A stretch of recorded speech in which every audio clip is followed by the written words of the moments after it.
शेतात गवत घेण्यासाठी आलेल्या बाईला खुपीमध्ये भर पावसात सलग बाई म्हणाली, मला आता घरी जाऊ दे. कारण तो थांबतच नव्हता. नमस्कार मित्रांनो, स्वागत आहे तुमचं आमच्या चॅनलमध्ये.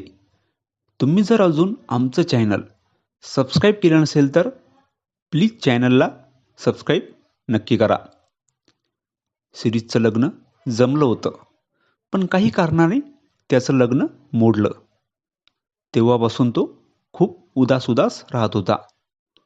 त्याची खूपच इच्छा होती की त्याचं लग्न व्हावं, पण त्याच्याच नातेवाईकांनी त्याचं लग्न मोडलं होतं.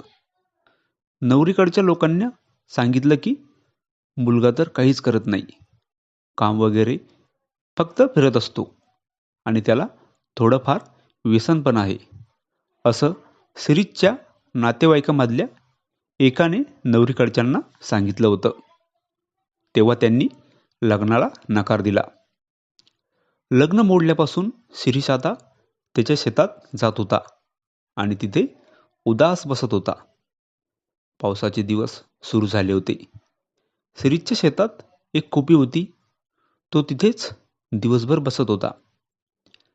शिरीष शेतात असताना त्याच्या शेतात एक बाई रोज गवत घेण्यासाठी येत होती. ती बाजूच्या गावातील होती.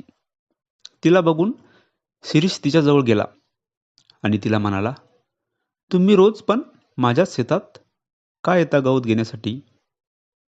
ती बाई म्हणाली, तुम्ही काही बोलत नाही ना, बाकी कोणी गवत घेऊ देत नाही मला. शिरीष म्हणाला, मी पण घेऊ दिलं नाही तर? ती बाई म्हणाली, नाही असं नका बोलू, मी खूप दुरून येते गवत घेण्यासाठी. मी हवं तर तुमचं शेतातलं काही काम करून देत जाईल. शिरीष म्हणाला, काही पण काम करणार का? ती बाई म्हणाली, हो काही पण. शिरीषला आता तिच्याबद्दल तसला विचार आला, कारण त्याचं लग्न पण झालं नव्हतं. त्याने खूप स्वप्न बघितले होते लग्नानंतर तसले. शिरीषने आता विचार केला होता की त्या बाईला आता खोपीमध्ये ती बाई गवत घेण्यासाठी आली आणि तेवढ्यात पाऊस सुरू झाला. ती खोपीमध्ये आली. शिरीष तिथेच होता. खोपी खूपच लहान होती. ती अगदी शिरीषजवळ आली होती. ती थोडी पावसात भिजली पण होती. तिला थंडी वाजू लागली. शिरीषने तिला जवळ ओढले आणि ती बाई म्हणाली, तुम्ही हे काय करता माझ्यासोबत? शिरीष म्हणाला, तुम्ही तर माझं काही पण काम करणार होता ना, मग आता? ती बाई तर शरमली. ती जेव्हा शरमली तेव्हा शिरीषला वाटलं की आता ही नकार देणार नाही. बाहेर पाऊस खूप जोरात सुरू झाला होता. भर पावसात ती बाई आणि